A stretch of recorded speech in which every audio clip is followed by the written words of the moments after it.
much time, so I'll be going over my points very quickly. But I think one of the things that we're failing to do is start to make the connection between the solutions and the problems that we're seeing.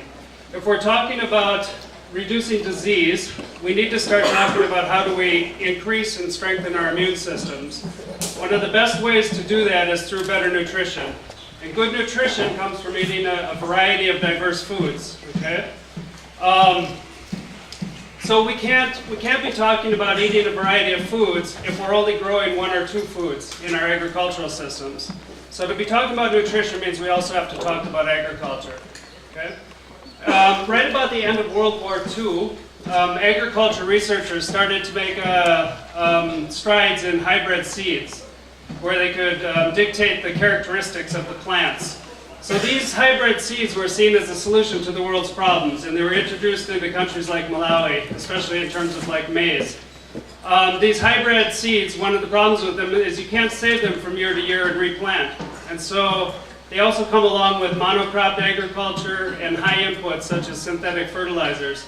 So almost overnight in countries like Malawi, we moved from very traditional no-input agriculture outside of the energy we were putting into these systems to a very high-input agriculture where we had to have a lot of money to implement these systems, okay?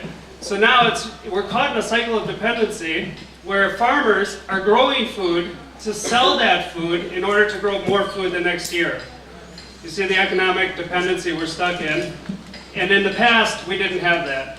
So what I'll be arguing today is that we have thousands of local resources that we can use and depend on to meet not only our food and nutrition security needs, but also our needs of fuel, fiber, economic increasing, like poverty alleviation. In Malawi alone, we have over 600 edible food plants that we could be relying on, and we're starving because we're basically just choosing one. And that was introduced from America. Maize came from America. Okay. You know, I wish we were fortunate to have the luxury to be having this debate, but we really don't. We don't have the luxury of not considering the provision of food aid and not considering the provision of nutritional intervention programs. There are conditions that dictate that we have to be using free or subsidized food provision, that we have to be using fortified food where we're adding nutrients to food to make it more nutritious, where we have to be providing supplements such as handing out vitamin pills, for example, where we have to be growing things on a commercial level so they're available to the market. In reality, we just don't have the luxury to all have access to good quality soil. We don't all have the luxury to have access to water to pour on that soil. And in the end, instead of some healthy fruit to eat, we might end up with this. And that's very high risk for so many of the conditions that we're speaking about.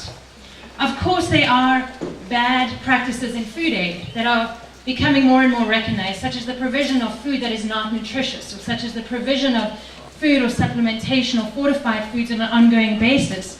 But it's generally believed that there are certain conditions where supplements and fortified food, for example, provide very nutritional alternatives, especially for certain groups, such as pregnant women, malnourished children, people with HIV/AIDS.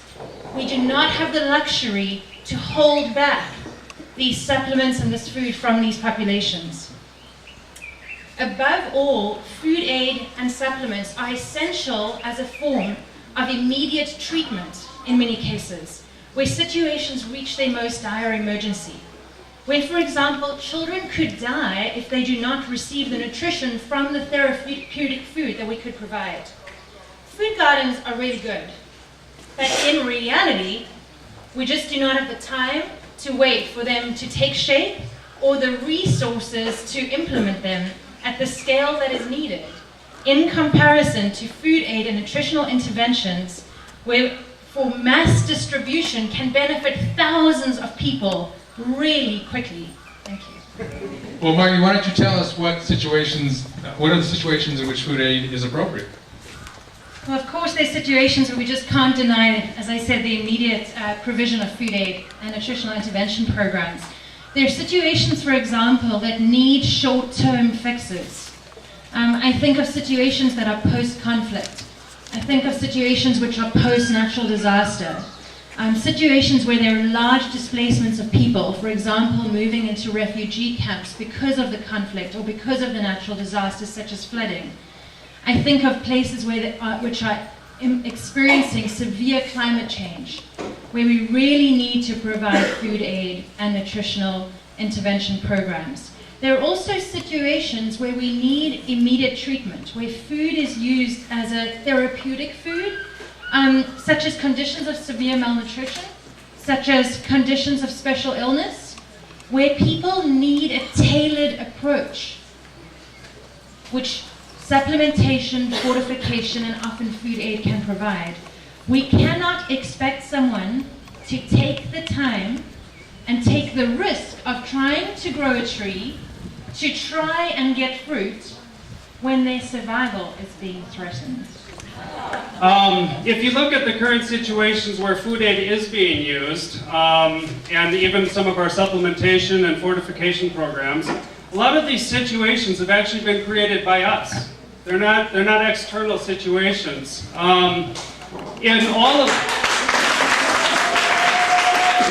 all of recorded history, I'm using Malawi as an example to be more representative of the countries we come from. In all of Malawi's recorded history, 1949 was the first year on record that we had any problem with food insecurity.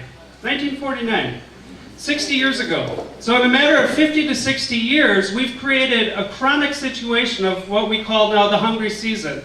In Malawi, we have the rainy season, the dry season, and the hungry season. Okay?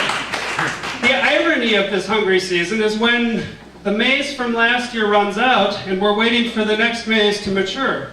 So we plant in the rainy season in December, we're waiting until May for our harvest. The most productive growing season, our rainy season, is when people are starving. It doesn't make any sense.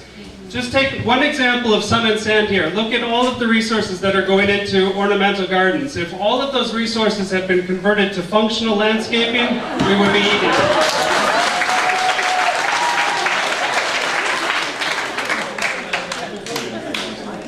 That was the punchline. Christoph. But Christoph, in this global economic crisis, don't people really now need these kinds of safety nets? Or do we need outside intervention? Yeah, economics actually is one of the reasons that we're sort of finding some of these problems right now, because as I mentioned, people see that they feel that they need money to eat. If we go to some of these local resources, these natural resources that we have around us, we can save the seeds for free, we can plant them for free, it's extremely low input. It gets us out of that cycle of dependency on synthetic fertilizers and all of these high inputs that agriculture is now caught up in. And so the programs that we're seeing with fortification, supplementation, they're actually therapeutic programs. They're intervention programs because we're failing in the beginning. We're failing on the prevention side of things. You know, many people say that we shouldn't be providing Band-Aids and we should take time to let the wounds heal themselves. In reality, brothers and sisters, we just don't have the time to wait for those wounds to heal themselves.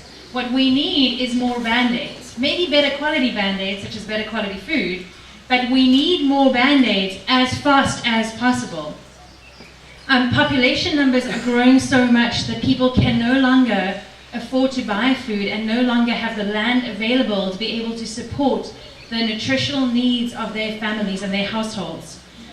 We need to start growing food on a large commercial basis to be providing the food and nutrition needed by population. And we need to be fortifying food to make the food that we eat more nutritious. Families are even more at risk with this global economic crisis at the moment, which means that people are needing to spend more time on income-generating activities with less time to grow food. It also means they often have to be moving away from their households, often to cities, in order to generate more income from their households. And in these times, families do not have the ability to be able to provide for their nutritional needs, especially as these external impacts are hitting hard and hitting fast.